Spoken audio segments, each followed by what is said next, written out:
Yeah, to get people caught up, Marlins entered this year with 4 assistant GMs.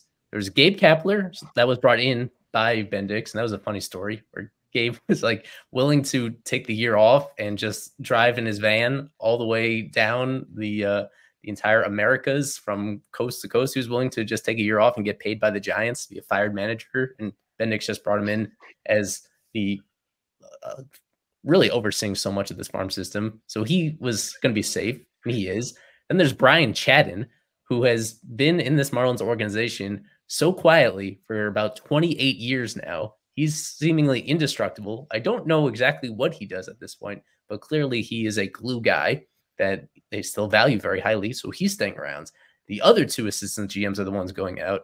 It's Dan Greenlee, who mainly his focus has been on the analytics side for about ever since the ownership change, really. So this is the brief bio that even the Marlins had on him. He came right in there with Jeter, with Bruce Sherman, and he's been, depending on at least what Craig Mish has said on this subject, that Greenlee last year in particular, under Kim Eng, that he was pretty significantly involved in not just behind the scenes accounting of how these guys are doing, but actually had some role in negotiations, in transactions that the team was doing, had a major voice in that input, whereas that probably was not the case this year under Bendix, was not going to be the case moving forward. And even though Bendix certainly values analytics, there's more than one way in term to actually decipher the data, and maybe the direction that he's going when it comes to that was slightly different than Greenlee in terms of what numbers he values and how everything comes together to actually give them an edge versus other organizations. The other assistant GM who's out is Azo Campo, as you mentioned, very much a Kim guy. I think they crossed paths way back when Kim was working for the Major League Baseball itself, and that was one of his first gigs in baseball before going over to the Astros. He really made his name for himself with international scouting. And as Craig reiterated in his reporting, like Oz continued to live in Houston these last couple of years, even after being hired away from the Marlins. I found that was a little odd for somebody in a high-ranking position with the Marlins organization to still be living in Houston, and to still, he is one guy that has a very public Twitter account, and he was not shy about sending out congratulatory notes and cheerleading for former Astros players that he signs and understandably has a connection to.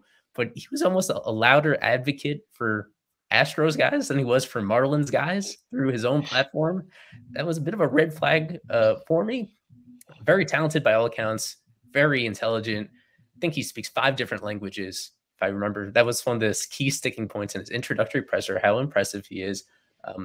When Kim was gone, that was he had to form a new relationship with Bendix, and apparently that did not happen quite as smoothly as Bendix with Brian Chadden or some of these other guys. He, this past year, was overseeing the international operations. As Kevin knows, Adrian Lorenzo was a previous international guy, and he had been gone last offseason.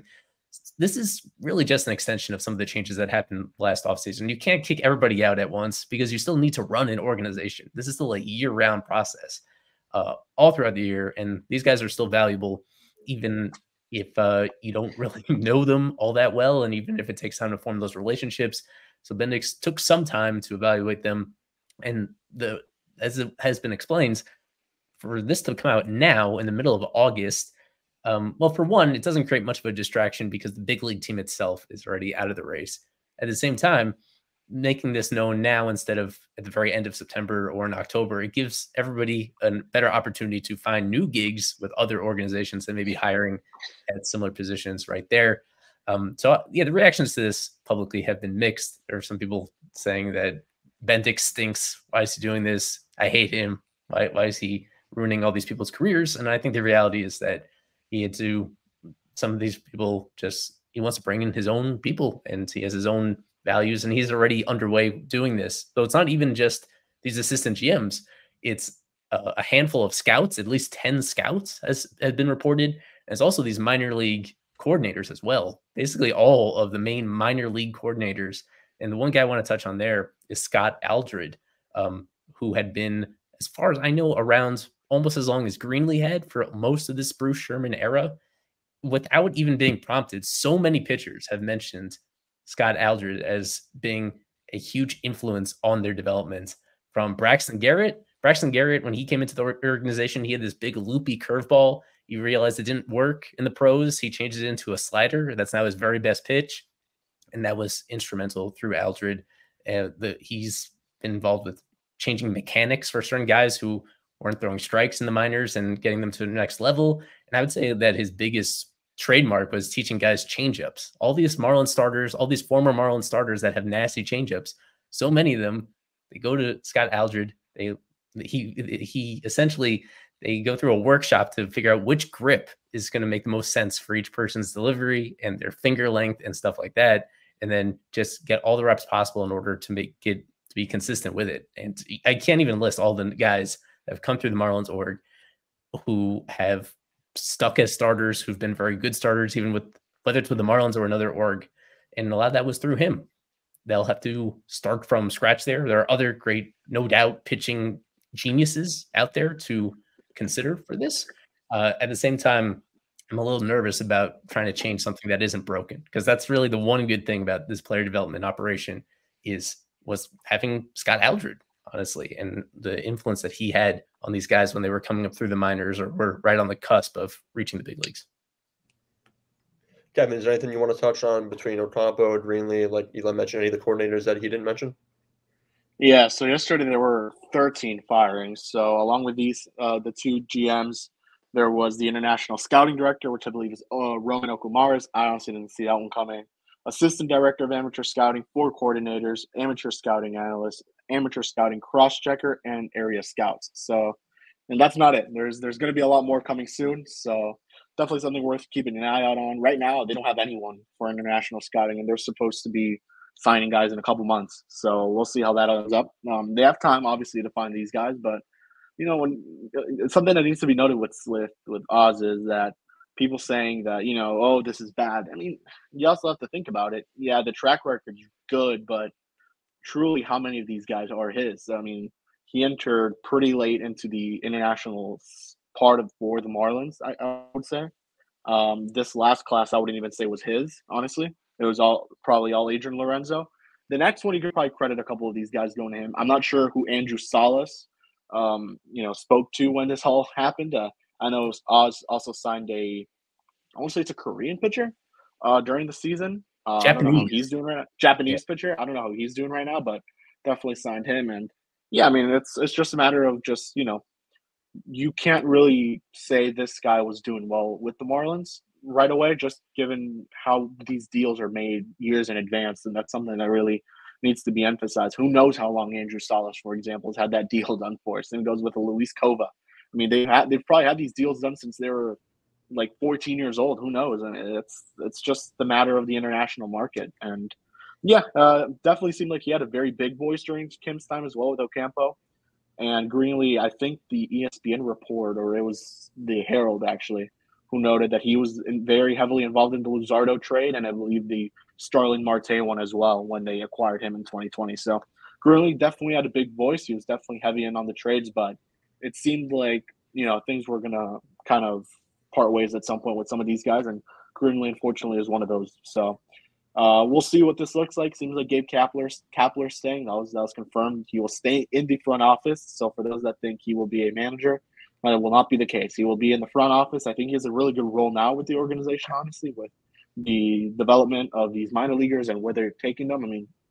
I mean, this has been maybe one of the more successful years in minor league baseball for the Marlins in terms of just some of the performances we're seeing and how much better the system has looked, from day one of spring training all the way up until now. So, we wish these folks nothing but the best, and we're going to see a lot more of these firings soon. And that's unfortunately the tough part of the business, but it's just how, someone comes in and they want to bring his people, and that's what's going to happen in this case. And Bendix is going to find his people to do this job. I could sneak Alex Carr into this conversation. I miss hearing his voice and his perspective on this.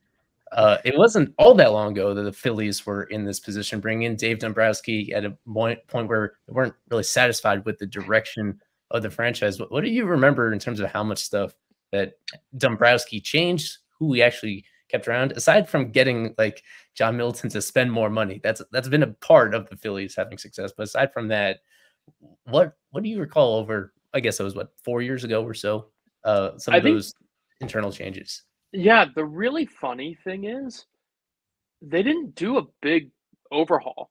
Sal Agostinelli has been, pretty high up in the Phillies international scouting department for ages and ages.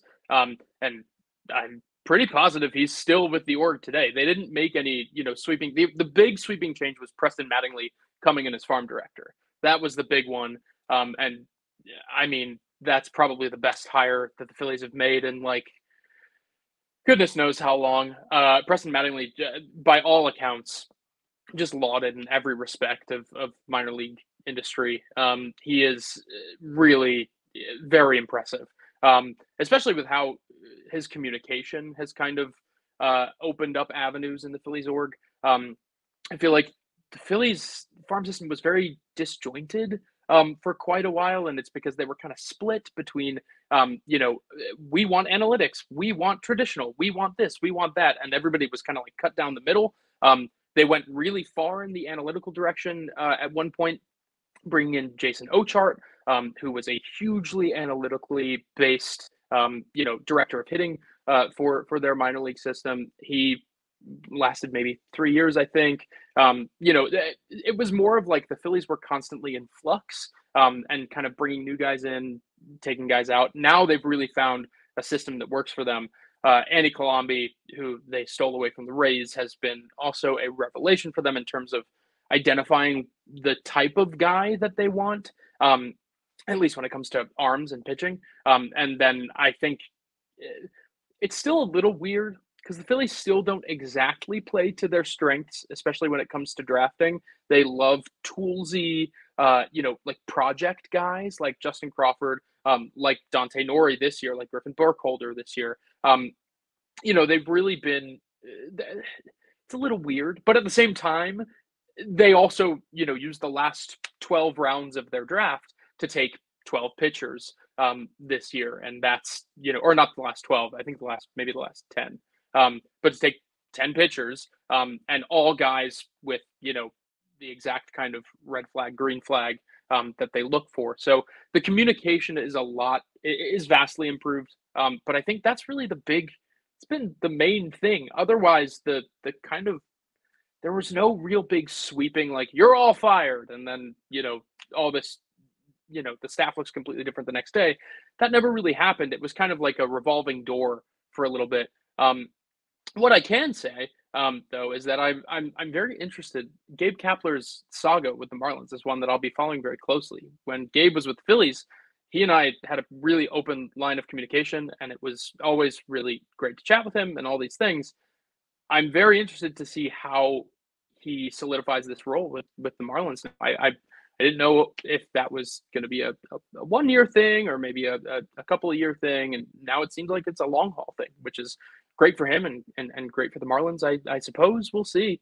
But yeah, I'll be keeping my eye on that for sure.